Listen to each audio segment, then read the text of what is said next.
social issues like violence, crimes, sex. So the point is, unless we solve these problems first, don't try to reform the welfare system. That's what his point. Cultural issues have to be addressed first. Okay. Along with material prosperity, should we also stress spiritual values, family values, mutual respect and compassion? These questions are not addressed directly in this book, which deals primarily with economic prosperity under capitalism. The contention that any economic system is flawless and a panacea for all socio-economic goals may be debated for years to come. And satisfactory solutions to all human problems may be found at the spiritual level, where more permanent and sustaining values are stressed and practiced. Despite this, the author convincingly establishes an indisputable truth that no other system ever designed by man so far in history has provided a solution to these woes than the capitalist system. And herein lies the contribution of this book. It is readable and is well written, in simple English, understandable to ordinary consumers, and is fully illustrated with charts to document his theory. Brief biographical sketches of important economics add to its attraction. I highly recommend this book, not only to my Indian friends, but also to all Americans. Thank you very much. Post-medical medal from the Indian National Science Academy and the Sarvat Medal from Calcutta University. And I understand he was also nominated twice for Nobel Prize for Physics. It's a pleasure to have Dr. Sudarshan speak to us this evening.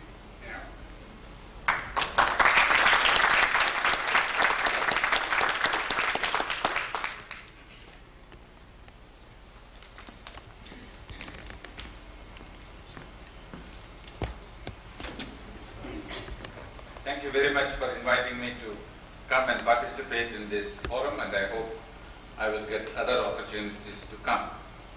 I am, unlike the two previous speakers, a person who is completely antisocial. I have never participated in any major upheavals, nor have I any specialized knowledge about economics. I do know how to balance a checkbook, and I can read a balance sheet, and I can even ferret out some details from prospectus and things of that kind. But in terms of knowing what makes people tick, I know very little.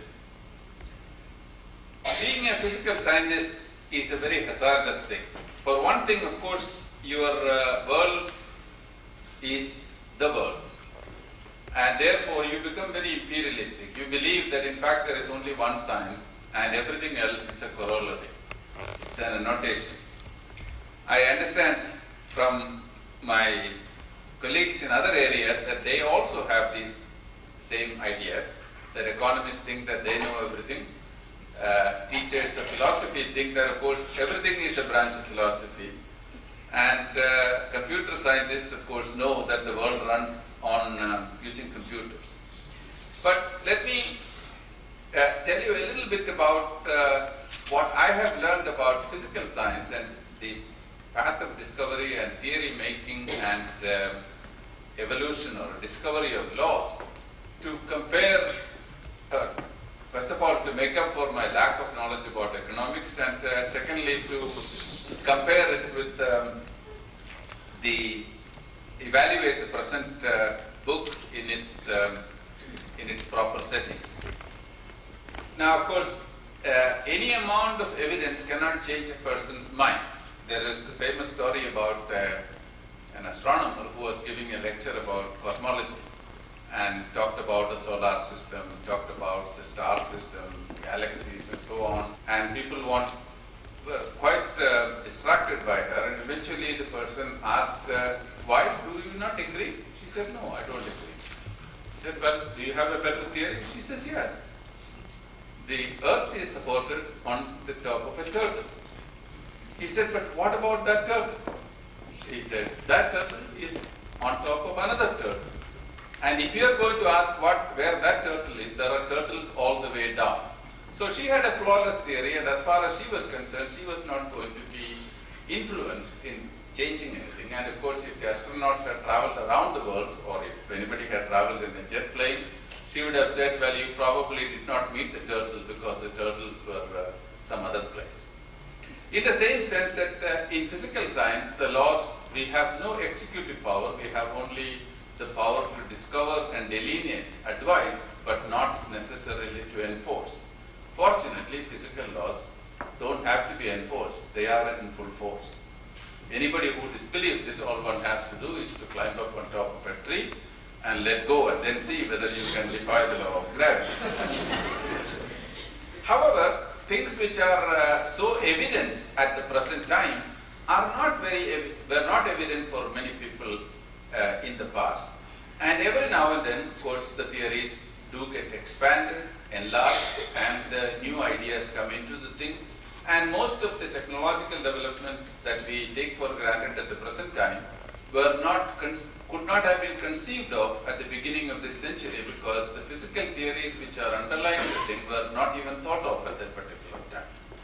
And therefore, the business of theory making in the physical sciences is a never-ending job. It is both pessimistic and optimistic. Pessimistic from the point of view of some statesman who is supporting the cause of science because they think that they are going to discover the final law very soon. But it is very optimistic because there will be always something. I don't have to worry that next year everything will be discovered, then after that there will be nothing to do. There will be things to do 100 years, 1,000 years from now if we are still here.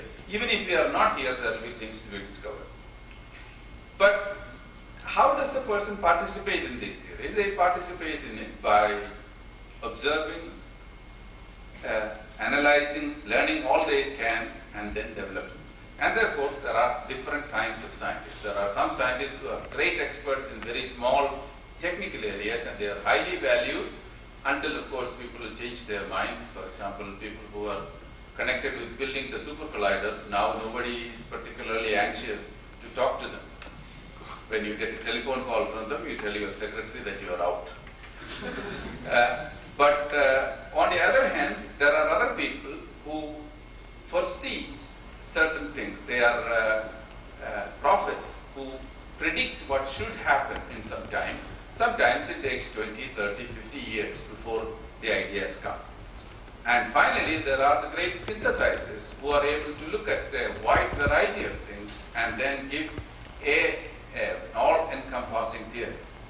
Some of you have heard about the grand unified theory and the theory of everything and such modest titles by physicists. Of course, nobody takes them very seriously, including the people who make the titles. But the idea is that it is a legitimate business to synthesize things so that we can try to derive more consequences and find their interconnection from various things.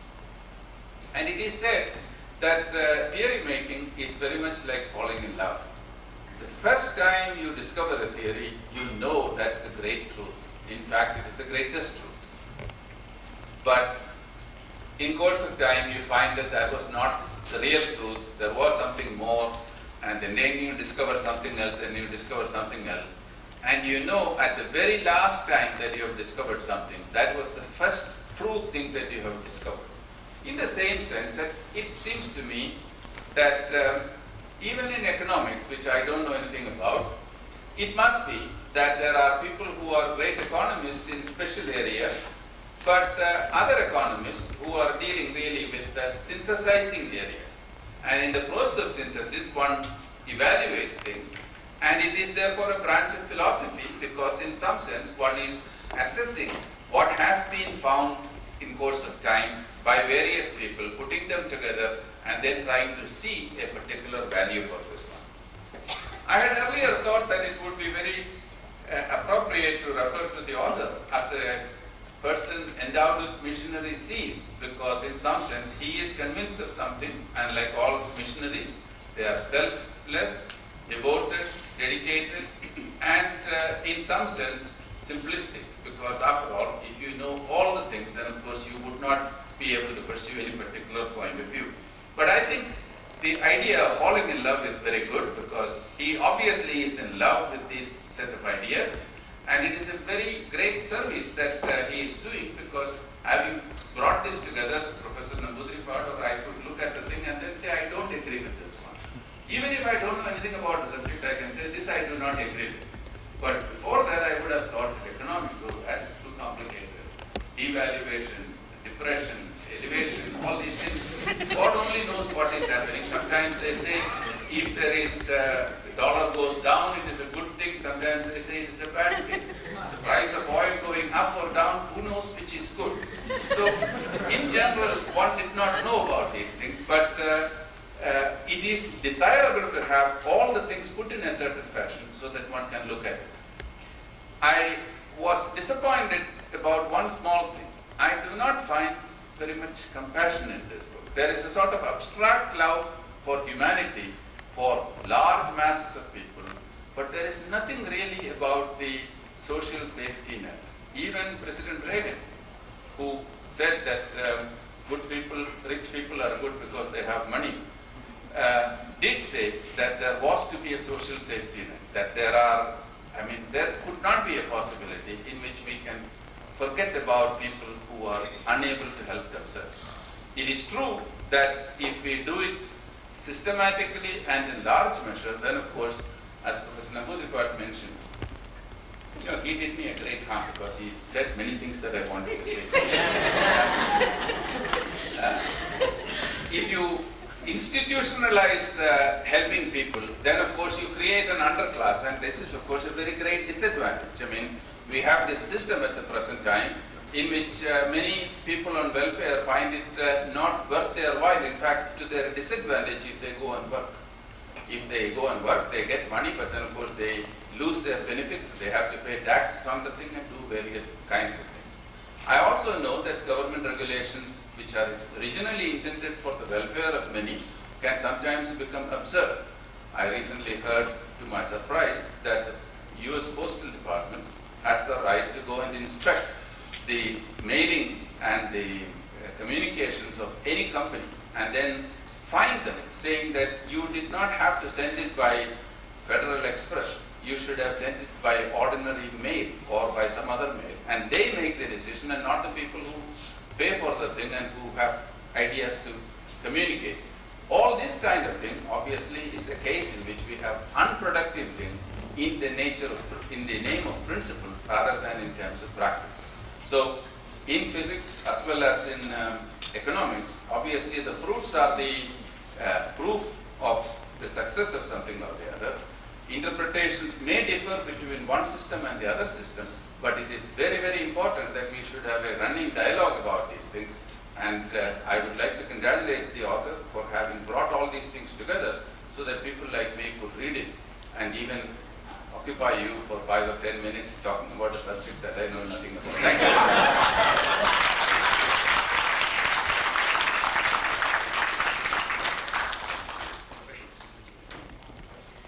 Thank you, Dr. Sudarshan. There's a slight change in the agenda. We have a special guest I'd like to introduce. I'd like to extend a special welcome to Peter Matthews. Peter Matthews is a professor of political science, and he is running for the U.S. Congress from California. And he has already won the primary. And I want to give 2 minutes for Peter Matthews to come up here and introduce himself.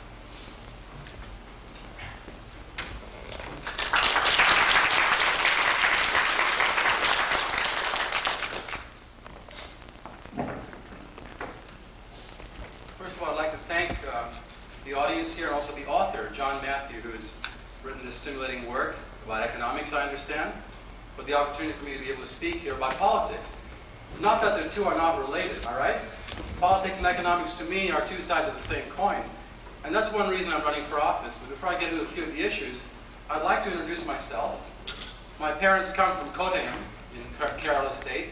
I was born in Madras, lived there for 10.5 years, and then my parents moved to this country so my father could pursue his graduate education in psychology.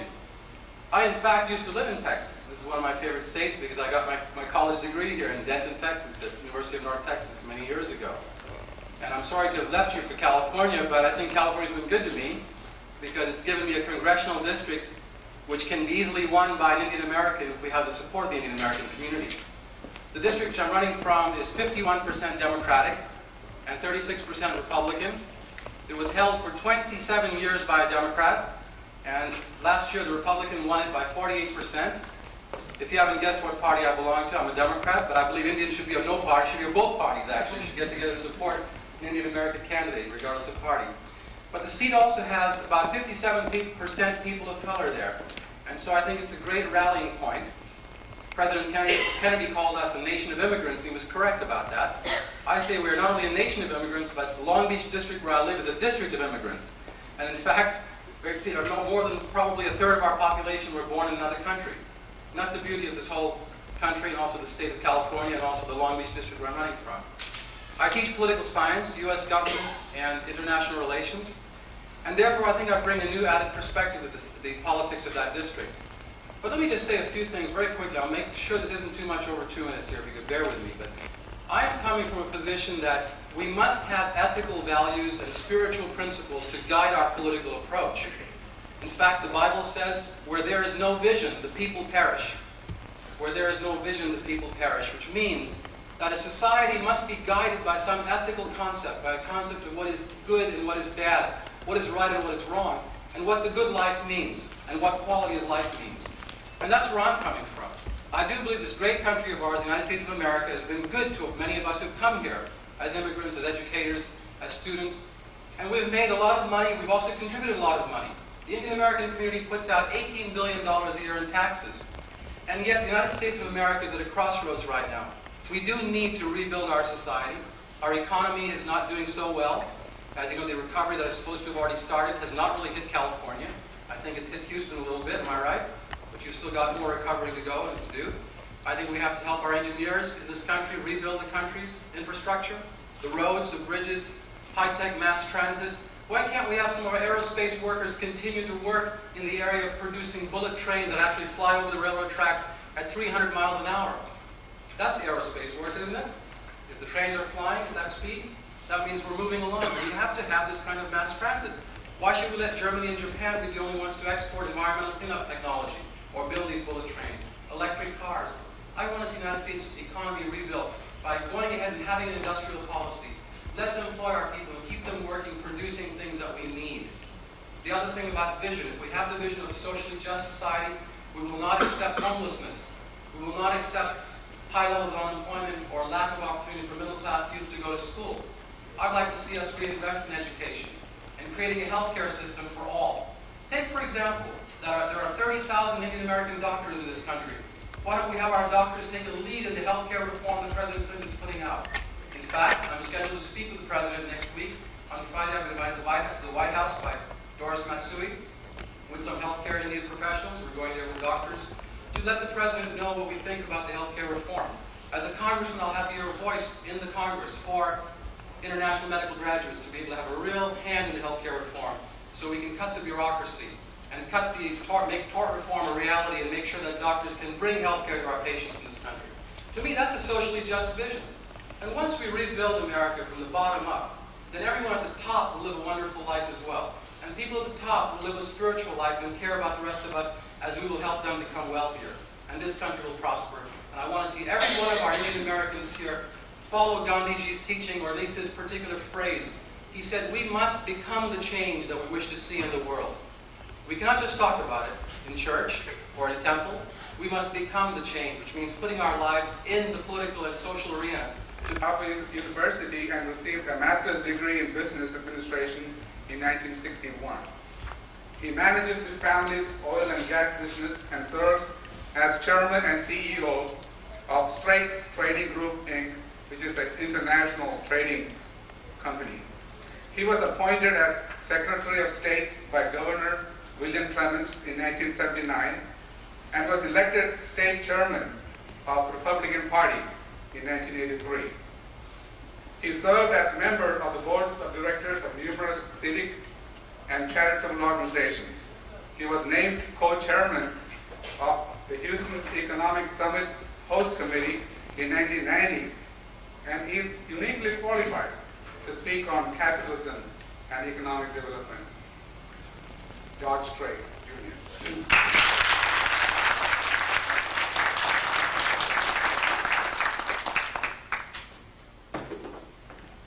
Thank you very much, Matthew. I have found out one thing since I became became slightly associated with the Indian community. If I called anybody Matthew, I am about halfway safe of being correct. Also, I would like to call the to-be Congressman Matthew, that I have it broken down, and there are Republicans, and there are good and bad Democrats. I have labeled you as a good Democrat.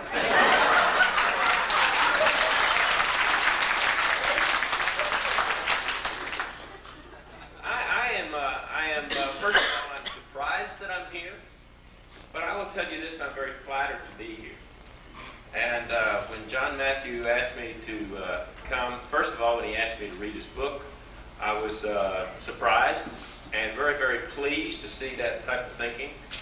But I was more surprised that I was invited to be here to be your speaker today. And what I have determined happened is my son, one of my sons, worked for First City National Bank.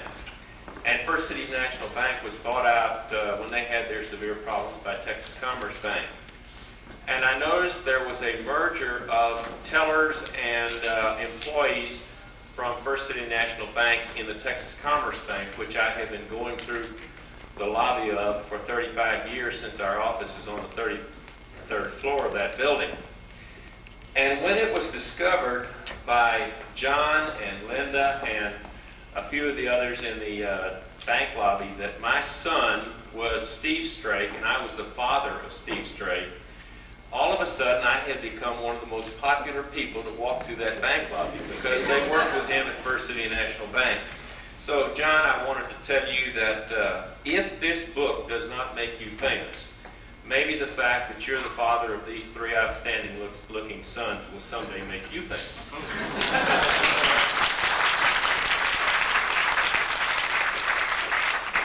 I have one other little observation before I get into my remarks, and that is, it was mentioned earlier, John, that you did not write this book to make a profit. I would like to say that I heard a speech a number of years ago by then Professor Phil Graham of Texas A&M University when he spoke at a Freedom's Foundation awards dinner one night down here at the Weston Oaks Hotel many years ago. And I can remember him saying from the podium that night, and it stuck with me. It said, many of us here tonight are very impressed with the food and the service.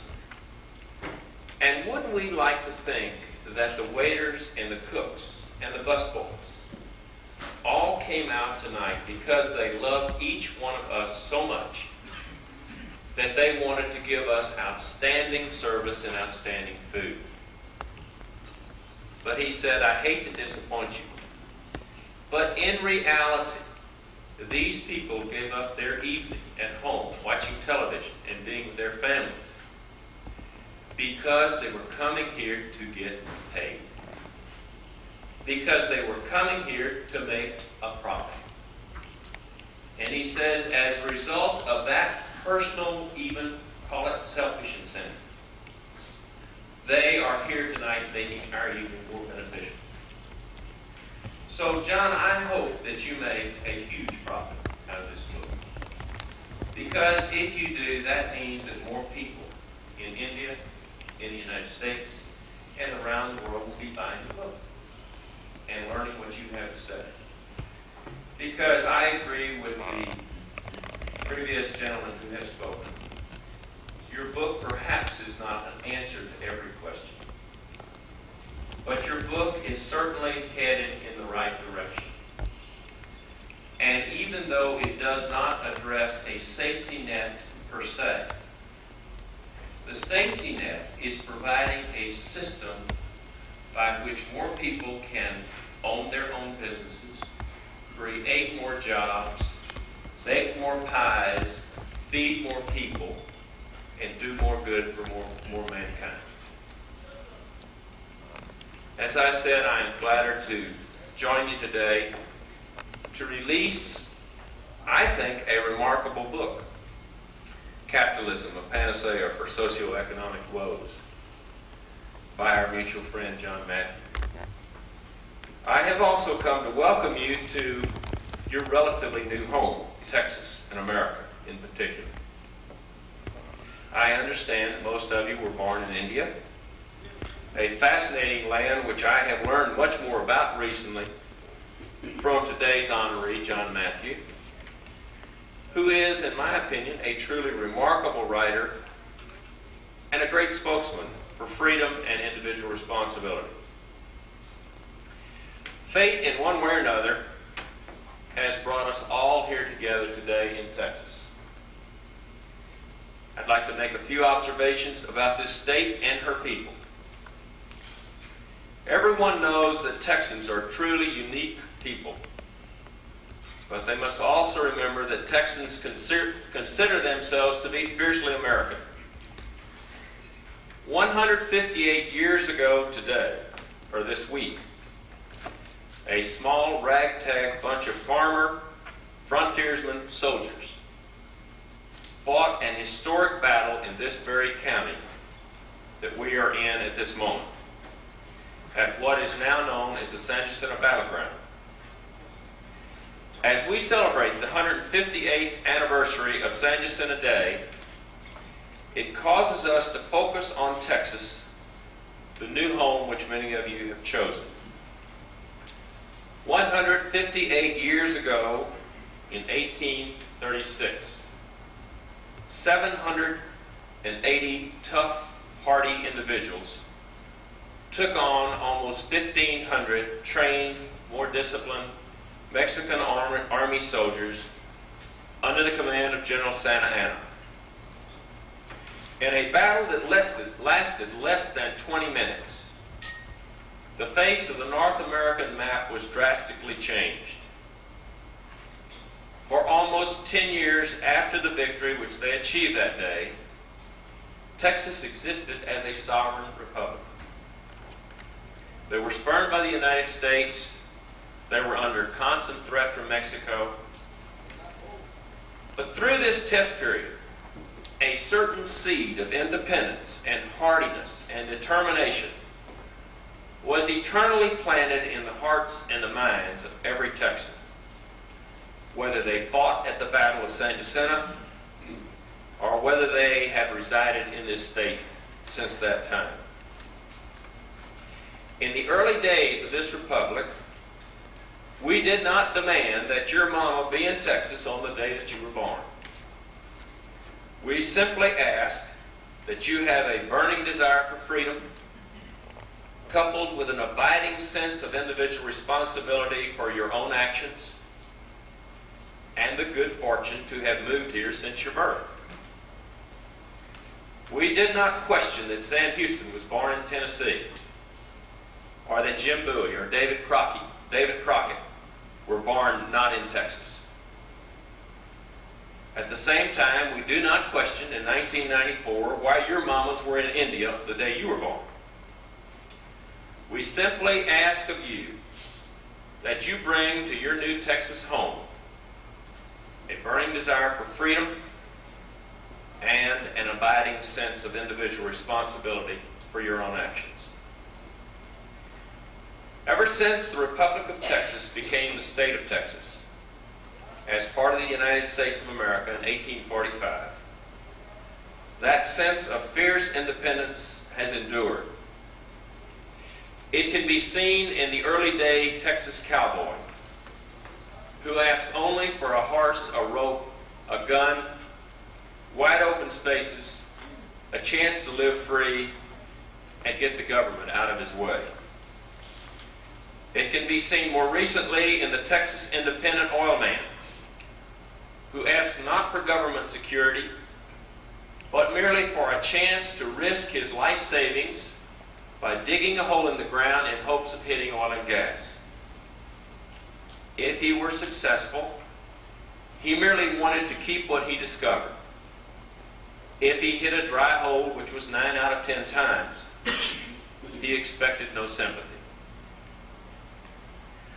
When Texas joined the United States in 1845, it was just 1 year after Samuel Morse invented the Morse code. 1 year after Samuel Morse invented the Morse code, the telephone, electric power, radio, the automobile, the airplane, television, computers, and space vehicles were not yet invented. The average life expectancy of an American was 30 years of age. The postman